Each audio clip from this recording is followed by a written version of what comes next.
Hello and welcome to Popular Antiquarian, the podcast currently about a middle-aged man watching endless movies by mockbuster-focused movie studio The Asylum.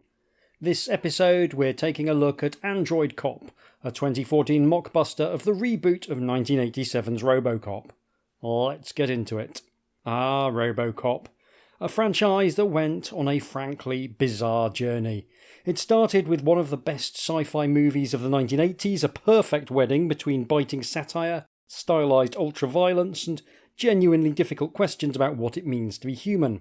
All this in under 2 hours, with a huge body count and a very annoying man yelling, "I'd buy that for $1," in the company of scantily clad ladies. Perps and bystanders are gunned down left, right and centre, and one poor sod ends up melting in toxic waste before bursting like a water balloon when a van runs him over. Naturally, there would be a kid's Saturday morning cartoon and a line of action figures within a year of the original movie's release, not to mention a stunningly anemic live-action TV show in 1994.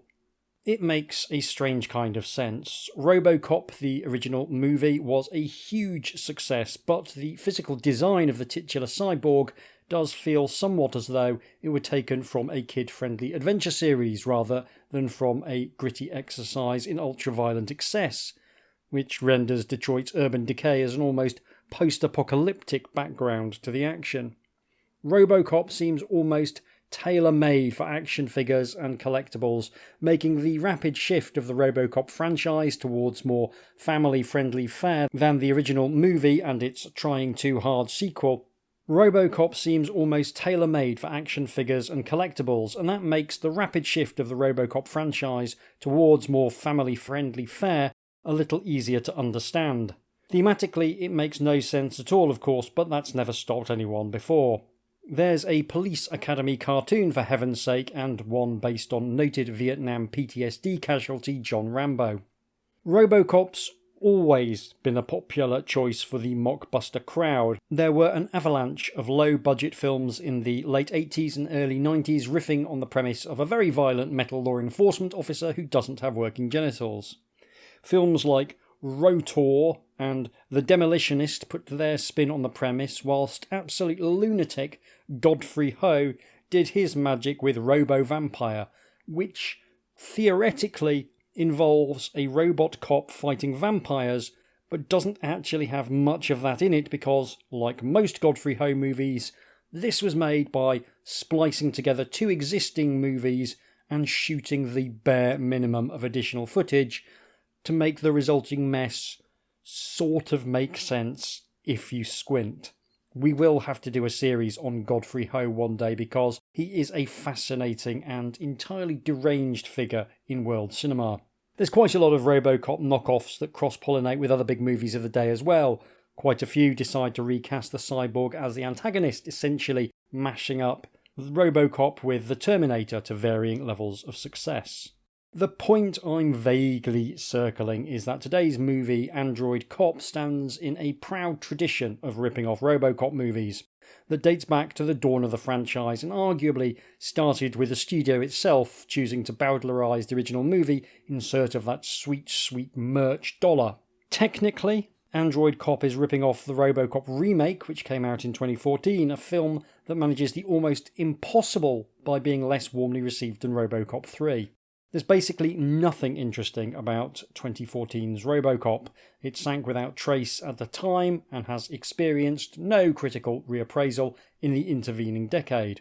However, it did indirectly give us this odd little film from the Asylum, so perhaps it's not entirely without redeeming features.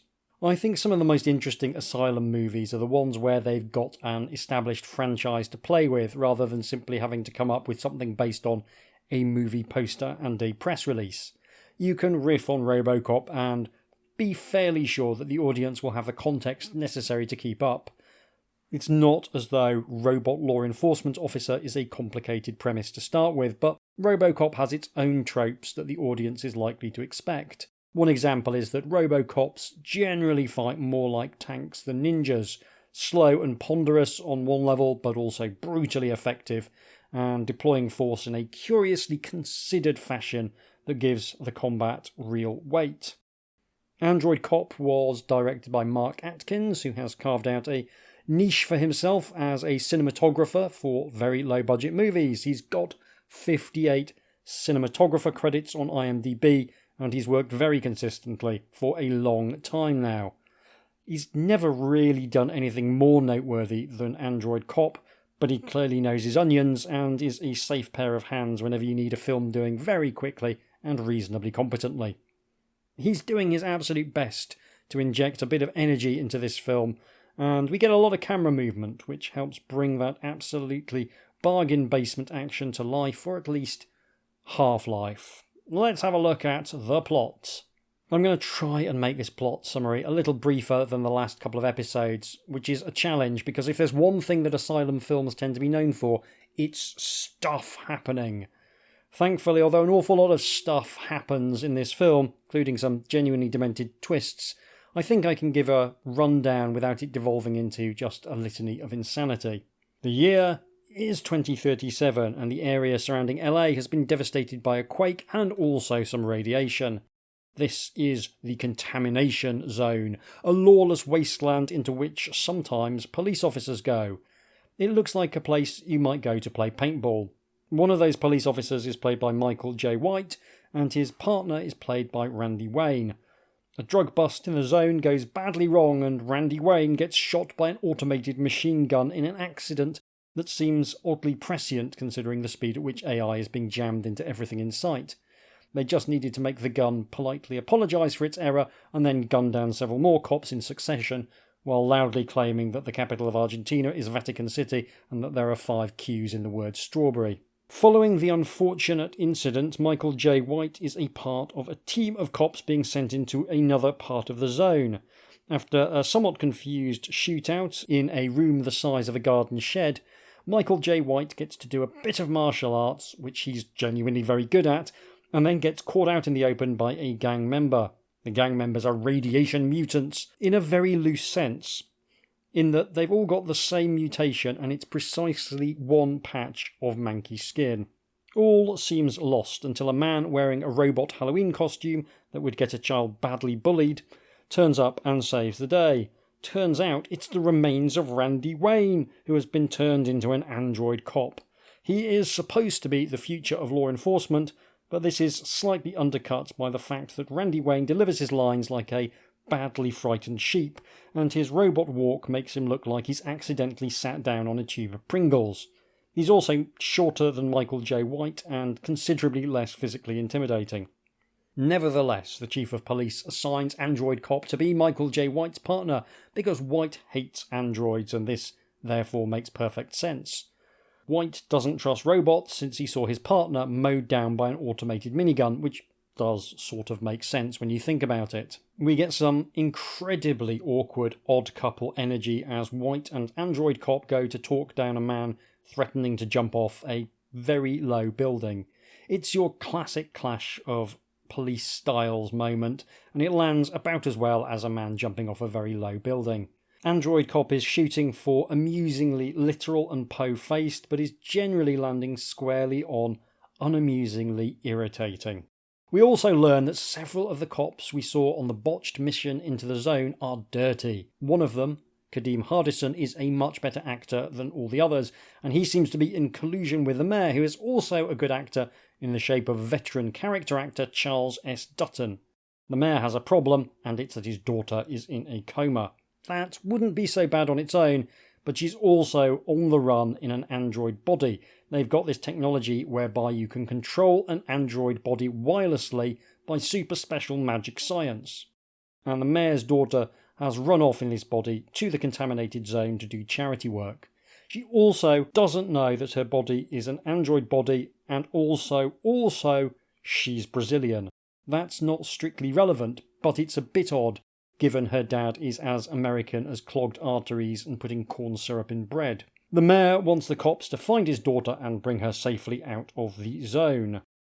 White and Android Cop go to do some investigating, which is an opportunity for some more excruciating odd couple banter, exploring how humans and robots approach crime fighting in different ways. White is all impulsive and tries to use his knowledge of human nature to lean on people, and Android Cop is increasingly taking a Dadaist approach to interrogations, as he stiffly intones a guy's rights to him as he gets steadily more and more baffled by this non-linear interrogation. This annoys White to such an extent that he tries to start a fist fight with a man made of metal. This is as strange as it is brief, because it stops for absolutely no reason, and they decide instead to tap a guy's phone, which provides them with a location for the mayor's daughter inside the zone. They drive off into the zone, and it's revealed that the whole mission is some kind of setup. Kadeem Hardison and his corrupt cops have made a cunning plan. You see, it turns out that the zone is full of gangs, and the mayor wants them out of the way. Hardison is going to leak White and Android Cop's location and force them to fight their way out of the zone, taking out all those pesky gangs along the way. The mayor's daughter is just bait, and it turns out the mayor never really liked her anyway. Should this oddball plan go wrong, Hardison and his corrupt sidekicks have the ability to take control of the android at a crucial moment. One way or another, White and Android Cop aren't making it out alive, even if they successfully fight their way home across the zone. Meanwhile, White and the Android Cop have penetrated a part of the zone which looks like a tiny hamlet with a bit of excess litter. It's post-apocalyptic in the very specific sense that someone's left some bottles lying about. They find the mayor's daughter's phone in a bin, and someone blows up their police car. Fortunately, the mayor's daughter is around and leads them to a safe house. There's a very low energy confrontation with some Mad Max wannabes along the way who have strapped armour plating and a few spikes to a Lexus, which is oddly hilarious to me for some reason. Then there's an even lower energy shootout in an alley. The mayor's daughter shows them a picture of a normal baby, which proves that the mutations in the zone aren't being caused by radiation. She thinks the residents are being poisoned, and it's probably the food that the mayor airlifts into the zone, supposedly as a humanitarian effort. Rich property barons in LA have a vested interest in ensuring the zone remains unsafe for human habitation in order to keep real estate prices high.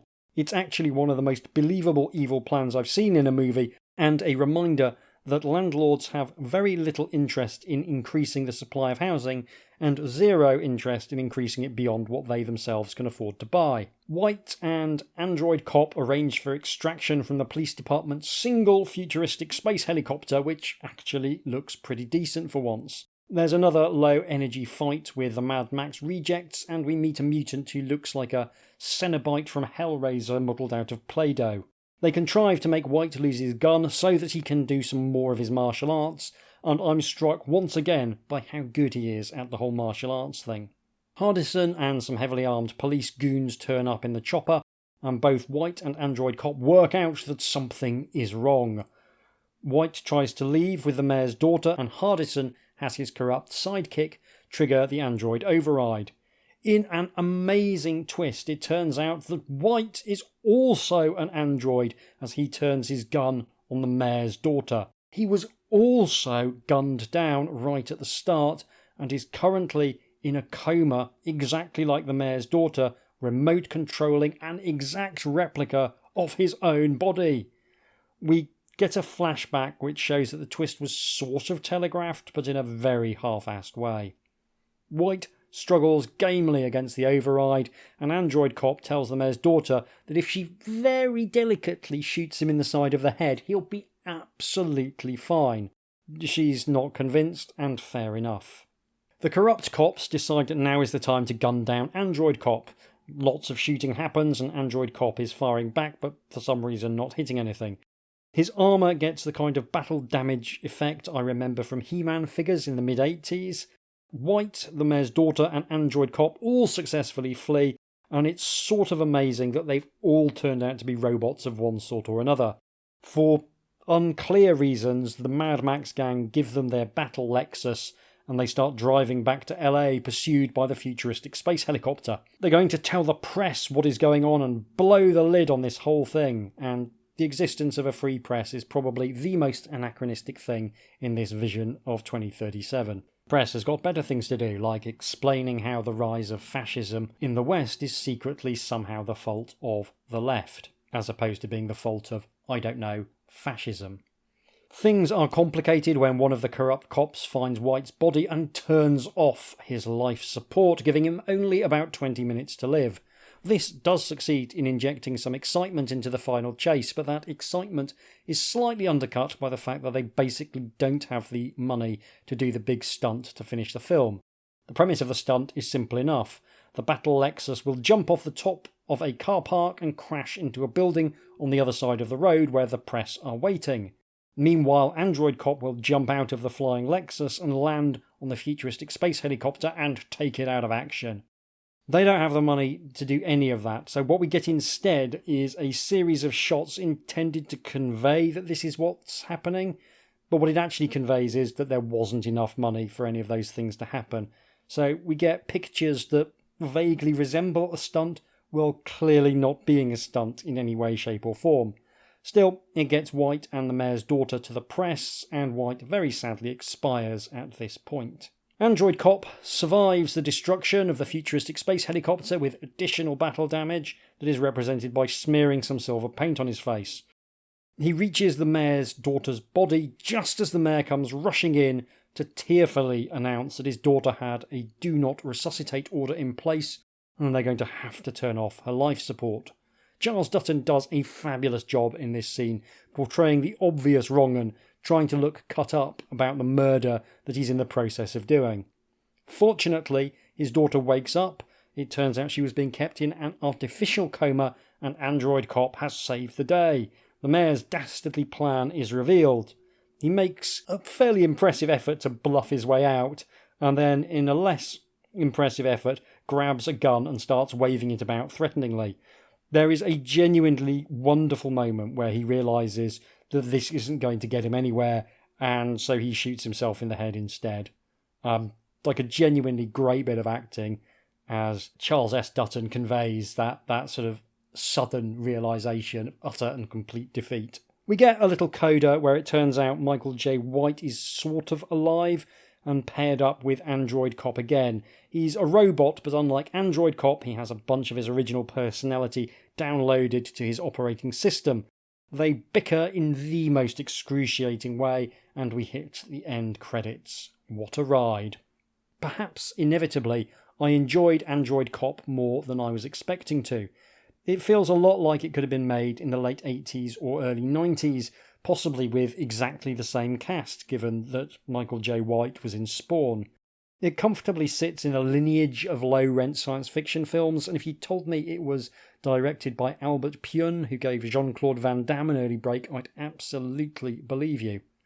Now, it obviously looks cheap. The Android Cop's costume is kind of tactical gear you've ordered from Temu, and the sets are basic to say the least. Everything is different shades of grey, because this is 2014 and different shades of grey was very much the in style. Even the mutant drug addicts of the contaminated zone apparently got this message because they're all dressed in the same muted tones as the walls. Beyond that, however, this feels more like an actual film than a lot of Asylum fare. There's no way you could mistake Battle Star Wars, which I covered last week, for anything other than an Asylum film. It's got that textbook vibe of half-assing absolutely everything and papering over the gaps with low-quality CGI. Android Cop feels more old school than that. Part of this is that the film isn't super reliant on terrible CGI for the big set pieces. In Michael J. White, they've got a lead who is a bona fide martial artist and action movie guy. Like, he was in Spawn, and his ability to throw a good quality roundhouse kick opens a lot of doors for action that just doesn't look terrible. Every time Michael J. White dropped his gun, I cheered a little inside, knowing that a fairly competent punch-up was on the cards. Honestly, I think they should have had more fairly confident punch-ups and less oddly static and unimpressive shootouts. Michael J. White is the best thing about this movie, and it would have been nice to see him do more of his shtick. Aside from using CGI to try and distract from the fact they didn't have the budget to drive a car off the top of the building, there's not a great deal of the film that's being propped up by the Asylum's overworked digital effects team. The biggest use of CGI is for the futuristic space helicopter, and that actually looks remarkably good.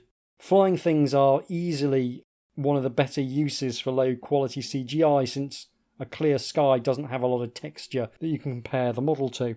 And it's integrated quite nicely, particularly in terms of being like in the background of shots. The fact that the cinematography is quite sort of movement focused makes it seem more like a real object than a big CGI blob that we're being asked to look at a little bit too closely. Although Michael J. White is the best thing in the cast, the one with a degree of actual star quality, there's some good turns among the rest. Charles S. Dutton, an experienced hand, is great as the mayor. He's hamming it up a treat, but it really works. Similarly, Kadeem Hardison is ghoulishly good as the leader of the bent cops. His character seems to absolutely love being a dirty cop, and it's an excellent reading of the role.